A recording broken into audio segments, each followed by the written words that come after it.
सुल्तान, ये रोटी तुम्हें ध्यान से ले जानी है। यदि आज भी तुम रोटी नहीं ले जा पाए तो तुम्हारे मालिक तुम पर बहुत ज़्यादा गुस्सा हो जाएंगे। सुल्तान खाने की पोटली को मुंह में दबाकर खेतों की तरफ चल पड़ता है। सुल्तान एक बहुत ही वफादार कुत्ता था, लेकिन अब वह बूढ़ा हो चुका था, जिसकी वजह से अब वह किसी भी जानवर से लड़ नहीं सकता था। जरा रुकिए बरखुरदार, छिप छिप कर कहाँ चले जा रहे हो? जरा पीछे मुड़कर भी तो देख लो, कुछ हमारा भी सेवा सत्कार कर दो। अरे भाई, मुझे तो लगता है ये आज फिर से कुछ स्वादिष्ट भोजन लेकर जा रहा है। अरे जैकी, तुम जल्दी से जाओ और इस बुढ़े कुत्ते से इसकी पोटली को छीन कर ले आओ। अरे भाई, तुम मेरी मजबूरी का फायदा मत उठाओ, मेरी पोटली को मत छीनो। यदि आज तुमने मेरी पोटली को छीन लिया तो मेरा मालिक बहुत ज्यादा गुस्सा करेगा, वो मुझे अपने घर से बाहर निकाल देगा। तुम मुझ पर रहम करो भाई, मुझे जाने दो। अरे रे रे रे, तुम तो कितने मासूम हो बुढ़े कुत्ते, तुम्हें तो प्रार्थना करना भी नहीं आता। यदि हम तुम्हें ऐसे ही जाने देंगे तो हम क्या खाएंगे? आप लोग तो खुद शिकार करके अपना पेट भर सकते हैं, ये खाना किसी दूसरे का है, इसे मत छीनो। तो चुपचाप इस पोटली को यहाँ पर रखकर चला जा, नहीं तो हम तुझे मार मार कर अधमरा कर देंगे।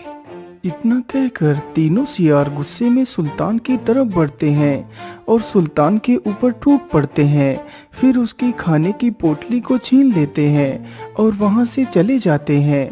बेचारा सुल्तान घायल हो जाता है। जैसे तैसे बेचारा उठता है। हे भगवान, आज फिर से उन दुष्ट सियारों ने मेरा भोजन छीन लिया। अब मैं क्या करूं? यदि मैं फिर से बिना भोजन लिए मालिक के पास गया तो पता नहीं मेरा क्या होगा, लेकिन और कहीं मैं जा भी नहीं सकता, मुझे मालिक के पास ही चलना होगा। इतना सोचकर सुल्तान घायल अवस्था में ही अपने मालिक के पास पहुंच जाता है।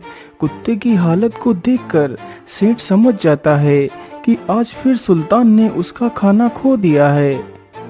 अरे दुष्ट, क्या तू आज फिर से अपना खाना दूसरे को खिलाकर आया है? तुझसे एक कार्य भी ढंग से नहीं हो पा रहा है। तू तो कितना मक्कार है। चल निकल जा यहाँ से, मैं तुझे और ज्यादा दिन तक हराम का भोजन नहीं खिला सकता।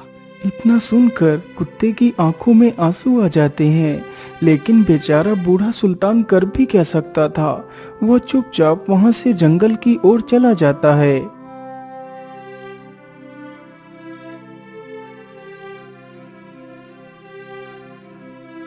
अजी, क्या हुआ? आप इतना गुस्से में क्यों लग रहे हैं? और हमारा सुल्तान आपके साथ नहीं आया, आप उसे कहाँ छोड़ आए हैं?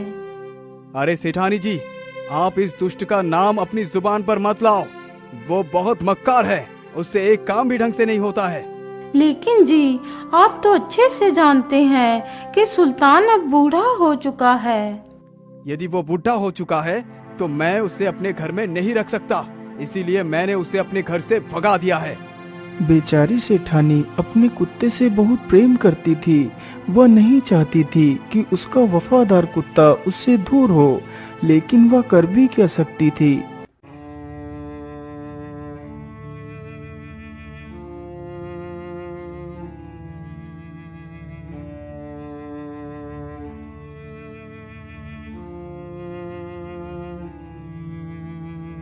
बेचारी सेठानी रात भर उस सुल्तान के बारे में ही सोचती रहती है। मैं ऐसा करती हूँ, कल सुबह ही सुल्तान को ढूंढने के लिए जाती हूँ।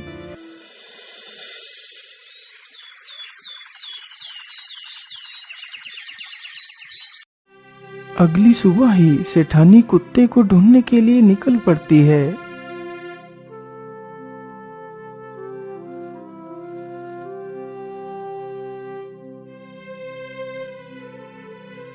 हे भगवान, पता नहीं मेरा सुल्तान कहाँ चला गया। तभी सेठानी की नजर एक पेड़ पर पड़ती है। उसी पेड़ के नीचे सुल्तान बैठकर रो रहा था।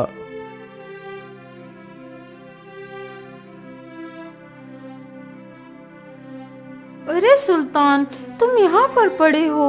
मैं तुम्हें पता नहीं कहाँ कहाँ ढूंढ रही थी।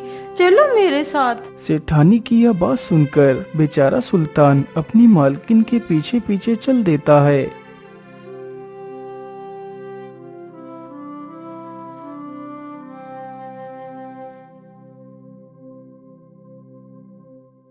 अरे दुष्ट, तू फिर से आ गया।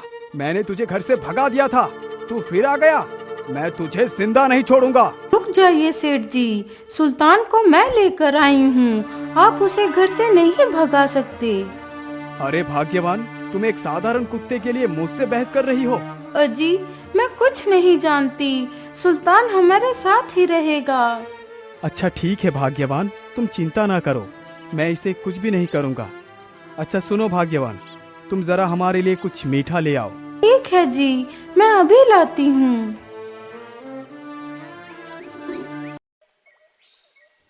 अरे शेर सिंह, तुम मेरी उस पुरानी वाली बंदूक को संभाल कर ले आना।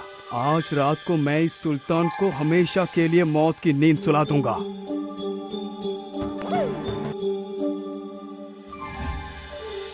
हे भगवान, मैंने पूरी जीवन अपने मालिक की सेवा पूरी वफादारी से की है। क्या मेरा बूढ़ा होना ही मेरा गुनाह है? हे प्रभु, अब मैं क्या करूं? मैं ऐसा करता हूं, अपने मित्र भालू के पास चलकर सहायता मांगता हूं। ये सारी बातें सोचकर सुल्तान जंगल की तरफ चल देता है। कुछ दूर चलने के बाद वह अपने मित्र भालू के पास पहुंच जाता है।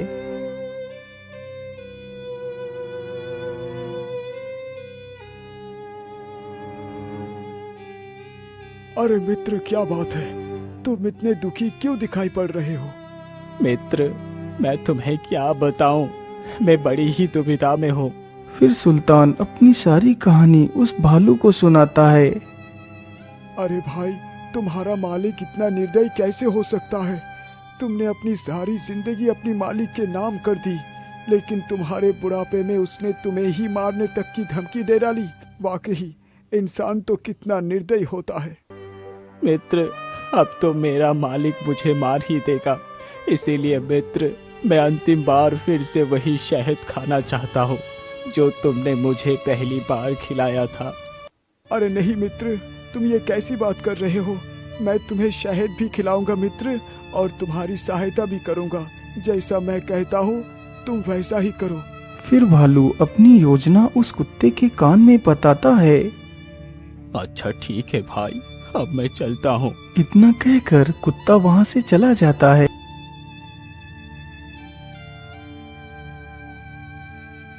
अरे सुल्तान, मैं खाना बनाने के लिए जा रही हूँ, तुम वीर का ख्याल रखना।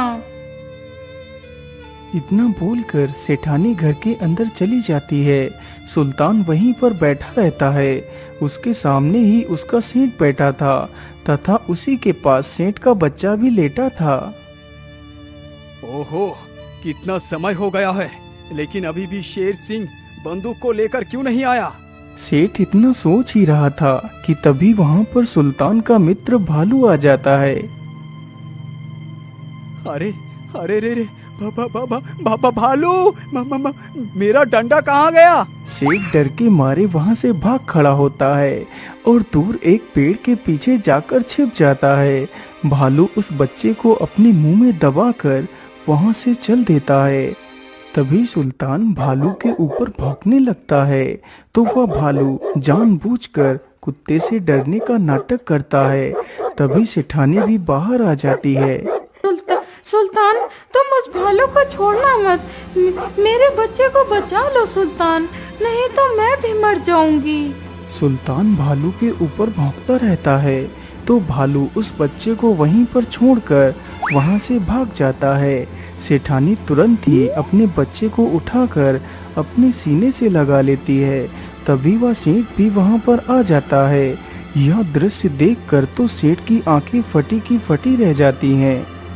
मालिक, ये लीजिए, मैं बंदूक लेकर आ गया।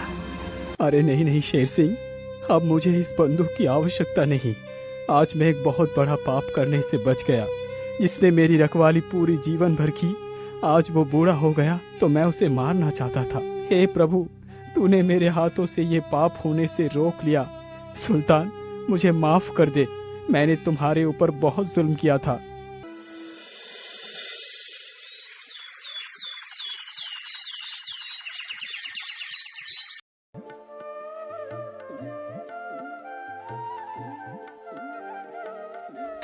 अरे मित्र, तुमने मेरी बहुत मदद की है। तुमने मुझे मरने से बचा लिया। मैं तुम्हारा ये एहसान कभी नहीं चुका सकता। अरे मित्र, तुम कैसी बात कर रहे हो? मैंने तो अपना फर्ज निभाया है। सच्चा मित्र वही होता है जो मुसीबत के वक्त काम आए। अच्छा मित्र, अब मैं चलता हूँ, मुझे देर हो रही है। इतना कहकर सुल्तान वहां से वापस चला जाता है। उस दिन से सेठ कहीं भी जाता था तो साथ में सुल्तान को भी जरूर ले जाता था।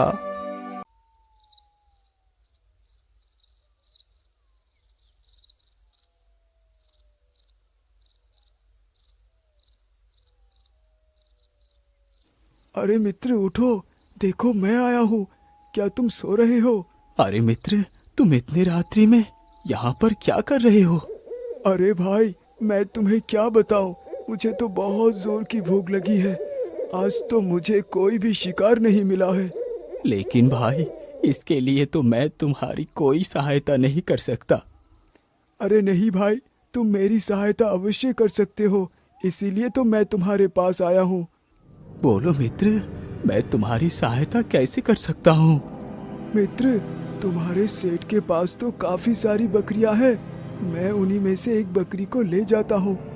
नहीं मित्र, तुम मेरे मालिक की बकरियां उठाकर नहीं ले जा सकते। यदि तुमने ऐसा किया तो मेरा मालिक मुझे छोड़ेगा नहीं। तुम चिंता ना करो, तुम्हारे मालिक को कुछ भी नहीं पता चलेगा। इतना कहकर भालू चुपके से जाता है और सेठ की एक बकरी उठाकर ले जाता है।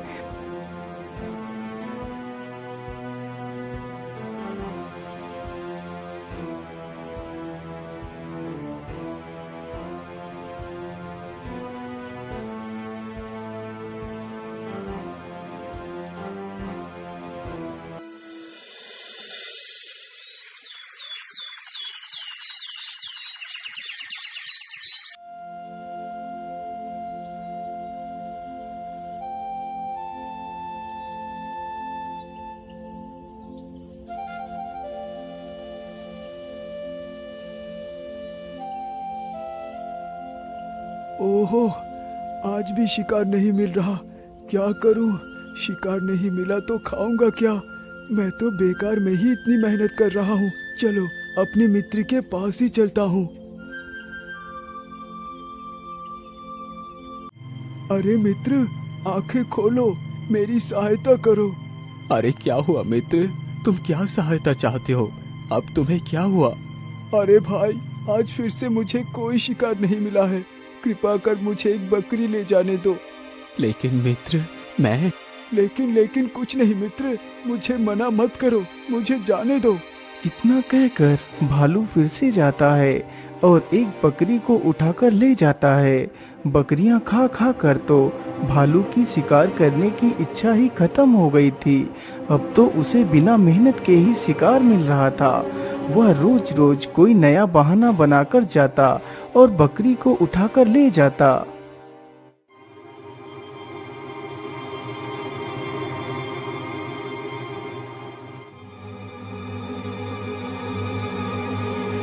नहीं मित्र, तुमने धीरे धीरे हमारी मालिक की आधी बकरियां तो खा ही ली। अब मैं इससे ज्यादा बकरियां नहीं दे सकता। मुझे माफ कर दो, मैं तुम्हारी इससे ज्यादा सहायता नहीं कर सकता। इतना कहकर कुत्ता भालू के ऊपर भौंकने लगता है। तभी कुत्ते की आवाज सुनकर उसका मालिक डंडा लेकर बाहर निकलता है। मालिक को आता देख भालू वहां से भाग जाता है। कुत्ते की इस हरकत से भालू को बहुत गुस्सा आया। ये कुत्ता तो कितना दुष्ट निकला। मैंने इसकी इतनी मदद की, लेकिन इसने मेरी मदद करने से इनकार कर दिया। मैं इसे जिंदा नहीं छोड़ूंगा। मैं इससे अपना बदला जरूर लूंगा।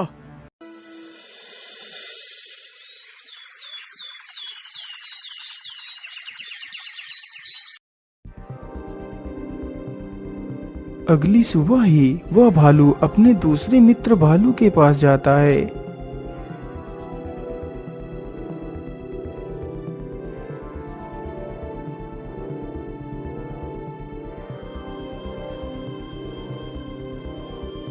अरे भाई, आज रात हमें उस दुष्ट कुत्ते को मारना है, तभी हम दोनों उन मोटे और स्वादिष्ट बकरियों को खा पाएंगे। आधी रात जैसे ही गुजरती है तो दोनों भालू उस कुत्ते को मारने के लिए निकल पड़ते हैं। सुल्तान बेचारा बाहर ही बैठकर सो रहा था। आहट होते ही उसकी आंखें खुल जाती हैं तो देखता है सामने उसका मित्र भालू और एक दूसरा भालू भी खड़ा हुआ है। अरे मित्र, तुम इतनी रात्रि में यहाँ क्या कर रही हो? अरे दुष्ट कुत्ते, मैं यहाँ पर तेरी मालिक की बकरियां चुराने के लिए आया हूँ। नहीं मित्र, तुम मेरे जीते जी मेरे मालिक की एक बकरी भी नहीं ले जा सकते। अरे मैंने कब कहा कि मैं तुम्हारे जीते जी बकरियों को चुरा कर ले जाऊंगा? मैं तो तुझे मारकर तेरी बकरियां चुरा कर ले जाऊंगा। इतना कहते ही दोनों भालू कुत्ते के ऊपर टूट पड़ते हैं और उसे घायल कर मौत की नींद सुला देते हैं। इस प्रकार बेचारा सुल्तान उन दोनों भालुओं के हाथों मारा जाता है।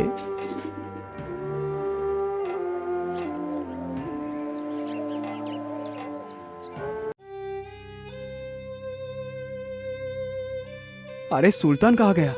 रात में तो सुल्तान यहीं पर सोया हुआ था। अरे सुल्तान तो पेड़ के नीचे पड़ा है।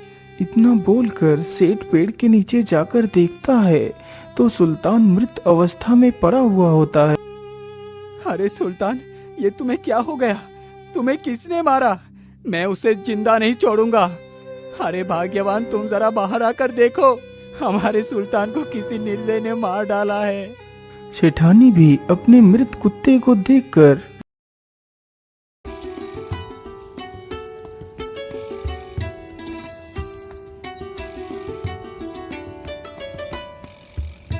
आइए आइए भैया, अच्छी अच्छी चिड़िया ले जाइए।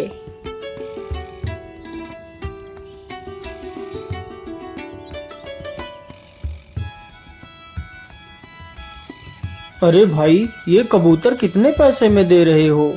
भैया जी, यह कबूतर केवल 50 रुपए का है।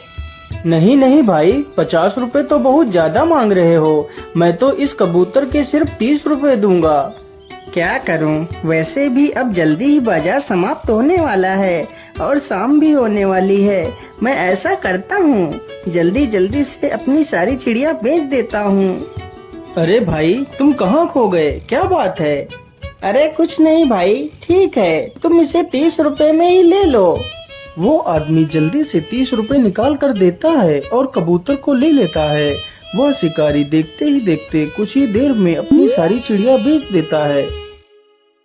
अरे वाह वाह, आज तो काफी सारे पैसे इकट्ठे हो गए हैं। चलो अब मैं जल्दी से सब्जियां खरीद कर घर वापस चलता हूँ। शिकारी जल्दी से कुछ सब्जियां खरीदता है और वहाँ से चला जाता है।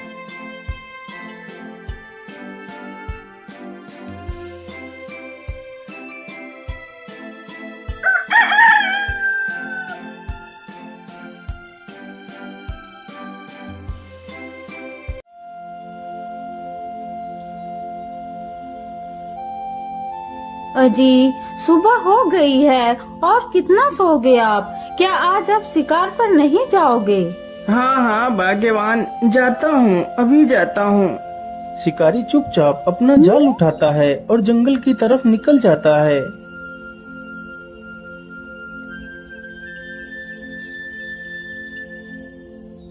शिकारी चलते चलते जंगल में काफी दूर निकल जाता है। हाँ हाँ, अब तो मैं काफी दूर जंगल में निकल आया हूँ। मैं ऐसा करता हूँ, इसी स्थान पर अपना जाल बिछा देता हूँ। यहाँ पर जरूर मुझे ढेर सारी चिड़िया मिलेंगी। इतना सोचकर शिकारी अपना जाल उसी स्थान पर बिछा देता है और पास में ही एक पेड़ के नीचे जाकर बैठ जाता है और सो जाता है। उसे सोते सोते काफी समय गुजर जाता है, तभी उसकी आंखें खुल जाती हैं। अरे बाप रे बाप, इतना समय हो गया और मैं सोता ही रहा। चलो जल्दी से मैं अपना जाल देखता हूँ, आखिर कितनी चिड़िया मेरे जाल में फंसी हैं।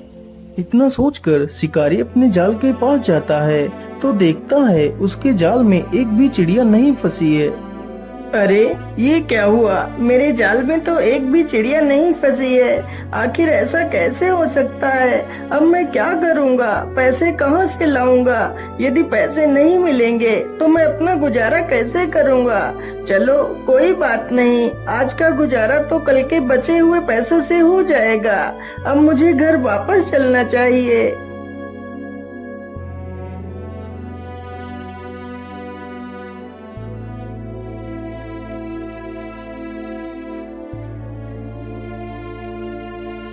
अगली ही सुबह शिकारी जल्दी उठ जाता है और जाल लेकर जंगल की तरफ निकल जाता है। क्या करूं?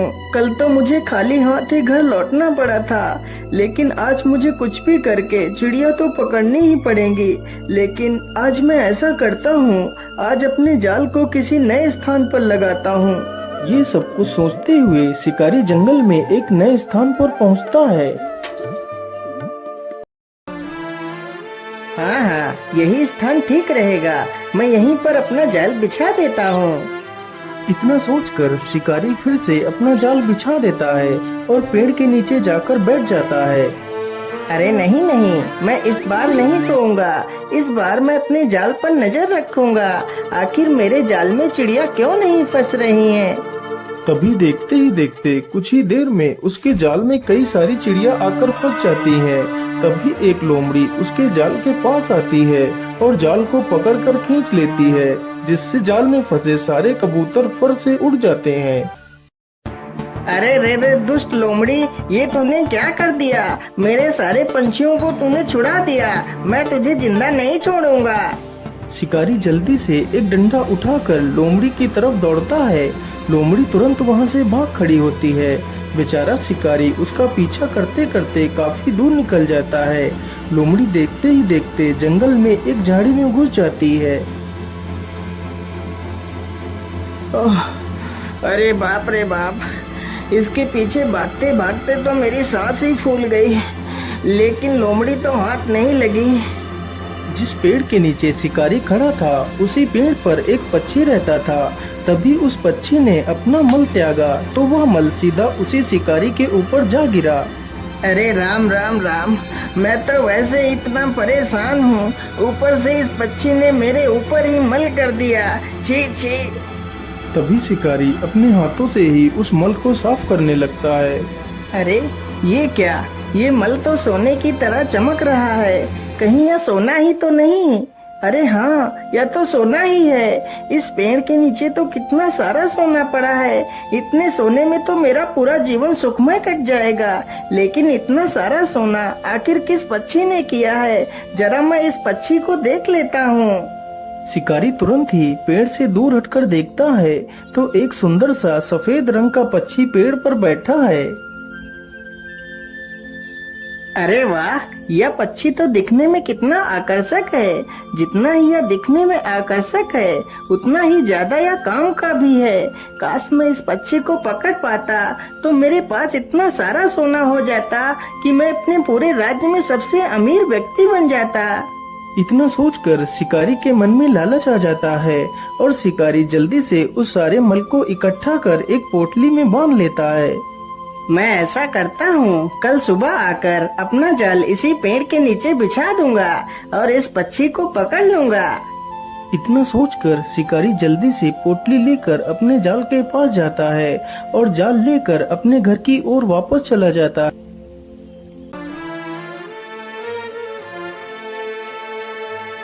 अरे भाग्यवान, तुम कहाँ हो? देखो मैं तुम्हारे लिए क्या लेकर आया हूँ। अरे आप इतना शोर क्यों मचा रहे हो? आखिर ऐसा क्या लेकर आए हो आप?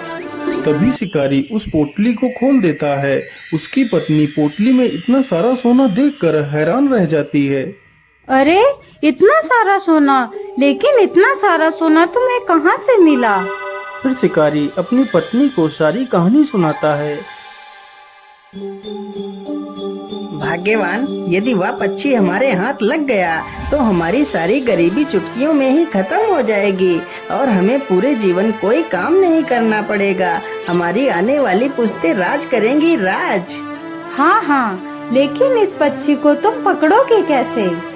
अरे भाग्यवान, एक शिकारी से तुम सवाल कर रही हो कि मैं उसे पकड़ूंगा कैसे। अरे जैसे मैं बाकी पक्षियों को पकड़ता हूँ वैसे ही उसे भी जाल बिछाकर ही पकड़ूंगा।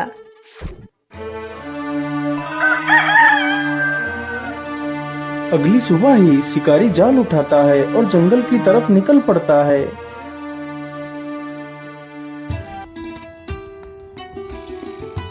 शिकारी चलते चलते उसी पेड़ के पास पहुंच जाता है जिस पेड़ पर वह पक्षी रहता था। चलो जल्दी से मैं अपना जाल बिछा देता हूँ और दूर झाड़ियों में जाकर छिप जाता हूँ। शिकारी जल्दी से अपना जाल पेड़ के नीचे बिछा देता है और दूर जाकर झाड़ियों में छिप जाता है। अरे ये क्या, आज तो मेरे पेड़ के नीचे इतने सारे अनाज के दाने बिखरे हुए पड़े हैं। मैं ऐसा करता हूँ, आज मैं इन्हीं दानों को खाकर अपनी भूख को शांत कर लेता हूँ। इतना सोचकर बेचारा पक्षी पेड़ के नीचे बिखरे दानों के पास जाता है। तभी वह उसी जाल में फंस जाता है। उधर घात लगाकर बैठा शिकारी जैसे ही देखता है कि पक्षी जाल में फंस गया है, तभी वह जल्दी से जाता है और पक्षी को पकड़ लेता है और उसे अपने घर ले जाता है।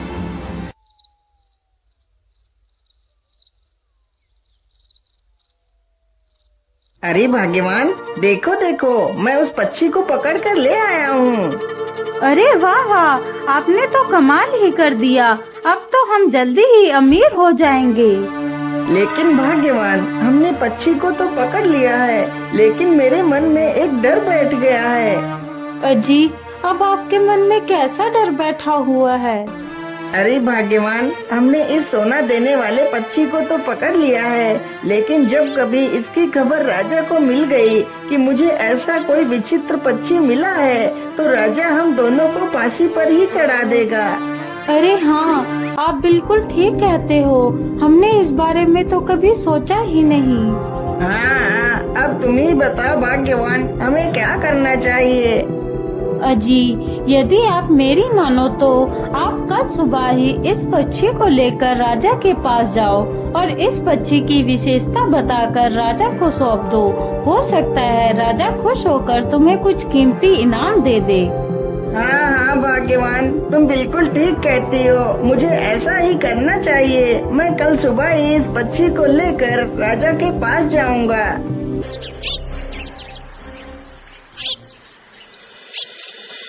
अगले ही दिन शिकारी उस पक्षी का पिंजरा उठाता है और उसे राजा के महल में लेकर पहुंच जाता है। महाराज, मेरा नाम चंपक लाल है और मैं एक बहेलिया हूँ। महाराज, मैं आपके लिए एक उपहार लेकर आया हूँ। उपहार? कैसा उपहार? आखिर तुम मेरे लिए क्या उपहार ला सकते हो? महाराज, मैं कल शिकार के लिए जंगल गया था तो मुझे सोने का मल करने वाला यह पक्षी मिला है। क्या? सोने का मल? क्या यह पक्षी सोने का मल करता है? क्या तुम ये सत्य बोल रहे हो? जी हाँ महाराज, यह पक्षी सोने का ही मल करता है। शिकारी की यह बात सुनकर सभा में बैठे सभी लोग हैरत में पड़ जाते हैं। आखिर कोई पक्षी सोने का मल कैसे कर सकता है? अरे वाह चंपक, मैं तुमसे बहुत प्रसन्न हूँ जो तुम ऐसे विशेष पक्षी को मेरे पास लेकर आए हो। इससे हमारा राज्य और भी ज्यादा संपन्न हो जाएगा। मंत्री जी, तुम जल्दी से जाओ और 100 सोने की मोहरें लेकर आओ और चंपक को मेरी तरफ से उपहार में दे दो। महाराज क्षमा कीजिए, लेकिन क्या कभी आपने सुना था कि कोई पक्षी सोने का मल करता है? ऐसा तो असंभव है महाराज। जरा सा विचार कीजिए, फिर कोई फैसला कीजिए। वैसे मंत्री जी ठीक कह रहे हैं। मैंने आज तक तो कभी भी ऐसे पक्षी के बारे में ना ही सुना है और ना ही देखा है। कहीं यह चंपक मुझे मूर्ख तो नहीं बना रहा? हाँ हाँ मंत्री जी, तुम एकदम ठीक कह रहे हो। मैंने आज तक कभी भी ऐसे पक्षी के बारे में नहीं सुना है। अब तुम ही बताओ मंत्री जी, मुझे क्या करना चाहिए? महाराज, इस बहेलिए से इस मासूम पक्षी को लेकर आजाद कर दीजिए, यही हमारे लिए ठीक रहेगा। और हाँ महाराज, इस पक्षी को आप अपने हाथों से खुद आजाद कीजिए। मंत्री की यह बात सुनकर राजा मंत्री की बात से सहमत होकर उस पक्षी को आजाद कर देता है। पक्षी जैसे ही आसमान में उड़ता है तो वो फिर से अपना मल राजा के ऊपर ही कर देता है। तभी राजा देखता है कि उस पक्षी ने वास्तव में सोने का मल किया है। अरे यह तो सचमुच का सोना ही है। मंत्री जी, ये तुमने क्या करवा दिया? तुमने हाथ में आया हुआ इतना सारा धन निकलवा दिया।